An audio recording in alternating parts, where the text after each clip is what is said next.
All right, where are we? Oh, let's go back take from 3/4 mount. So, are we on? Sweet. Technique part one, you guys have seen this before, so I'll just quickly recap it. I won't try to do too long. So, 3/4 mount. There's gonna be one thing a little bit different than we would normally do. Like, you know how we can tripod and knee cut, right? So I can tripod, knee cut, get my leg loose, and then come back. We got the variation number 2, if we were talking about half guards, where I tripod knee cut if you hold on to my ankle. Just pay attention to this arm. When our traditional tripod knee cuts are gonna be here, here. If he holds on, kick the foot, point the toe, come out. Well, that's side control. And if we're going 3/4 mount, we would usually follow it up with our shoelace pass. Same thing, pay attention to this arm. I'd have a cross face. Turn the chin. As I tripod up, slip the knee line, 3/4 mount. Now, if I want to like berimbolo or use my shoelace pass, I have one underhook, one overhook, and I can use my shoelace pass from here and then start to settle in. And of course, we have transitions for Katsugatame, a bunch of other stuff, right? Or Katsugatame, sorry. The only thing we're gonna do different is let's start from half guard. We're gonna tripod 3/4 mount, get my knee on the mat. Now, I'm gonna have to let go of the head. I need to beat this arm if I want the easy transition to the back. It's that simple. So there's like one extra step to the path that we're usually used to. And if I can establish this underhook, now I have a play at the back.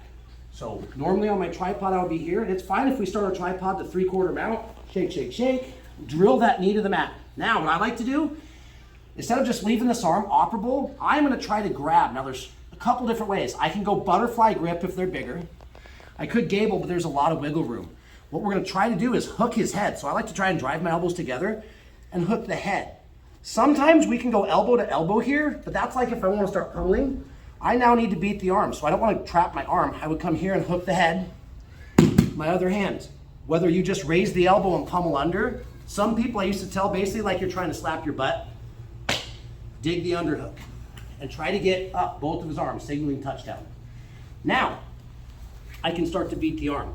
Once I have his elbows above his head, I still have to chin pummel. I want to use my arm to trap. If I stay here, as I start to sit him up, they're gonna drop their elbows. So now that I've got him basically signaling touchdown, now I have to chin pummel and trap. Now I can start to come in and post, hug the elbow. Same thing that we just did with gift wrap from the mount. High knee, hips over my heel, sit him up. I already have one hook.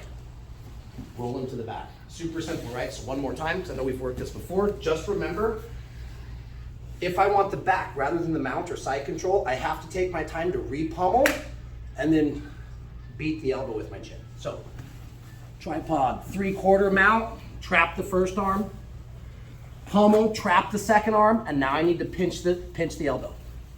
Here, here, here.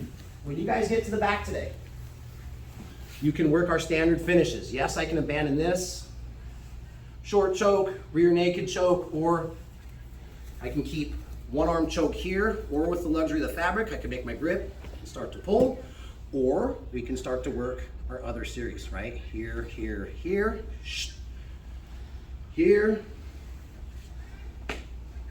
What if this foot is trapped? Do I have to have this foot out for bow and arrow?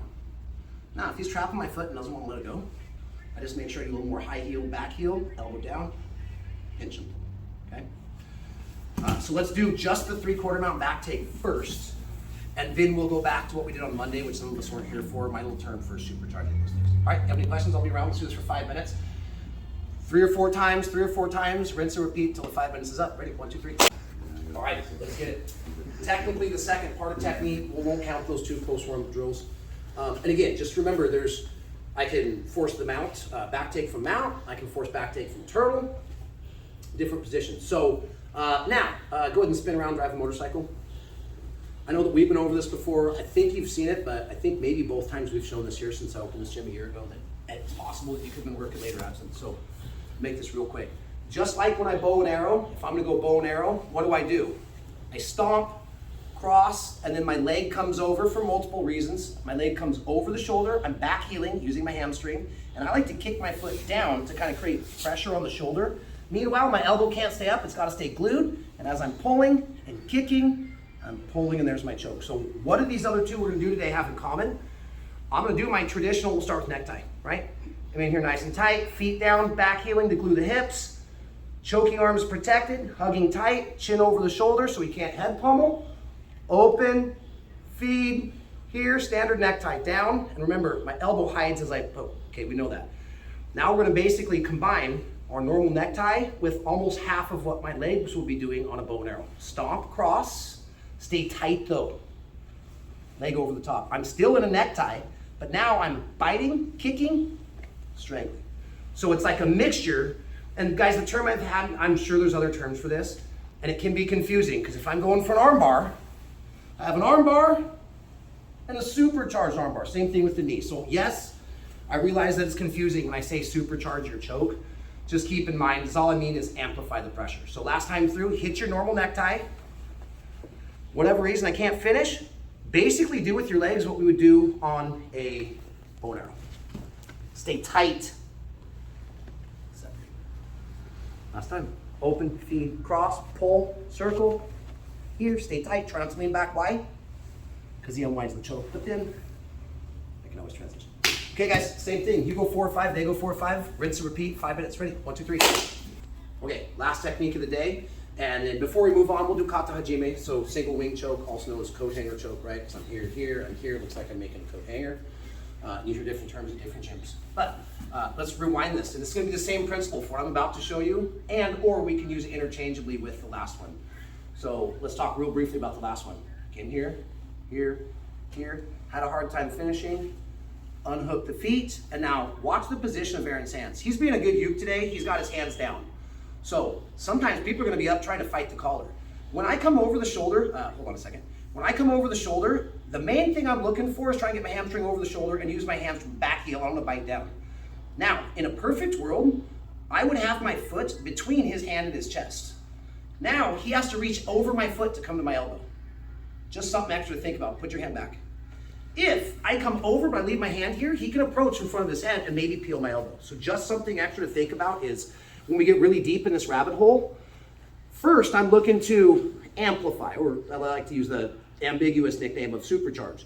In a perfect world though, I don't want my heel on top of his wristwatch. I would put my foot here, so now he has to pummel the outside of my leg. And that does two things. Makes his grip harder, but also later if I want to adjust to triangles, right? Here, and again I mentioned this to Michelle, typical like, sorry Aaron, I'll loosen up. I have him in Sankaku in triangle. Usually for Juji Gatame finish, I'm pulling into my chest, but sometimes I have extra wiggle room. So on this type, some people I'll set up. Let's say I can't get the tap. I would turn it into an E-break style armbar, come over my hip, pull it, and then by the way, I can start to supercharge here. So we do have different options there. Just something to think about. If I can get my foot in between his hand and his chest, he has to make a longer reach to peel my elbow. Just something extra to think about, okay? Now, last one. You guys know it. We all love it. Kata hajime. In other words, single wing choke, coat hanger. One, maybe I don't want this. I can't find it. It's open. Or I just go here, palm the skull, lift the elbow. Elbow comes backwards. Skull goes forward. And again, my elbow doesn't travel out. It comes around behind. Hey, I can't finish this dude. Guess what? Here. Heavy heel. Triangle. And when if this ever goes bad, I've got this triangle or this triangle. And again, I'm into armbar triangles, E-breaks, supercharges, here, wrist locks. We have a whole series that we can run off there, okay? All right, guys. Same reps, same partners. 1, 2, 3.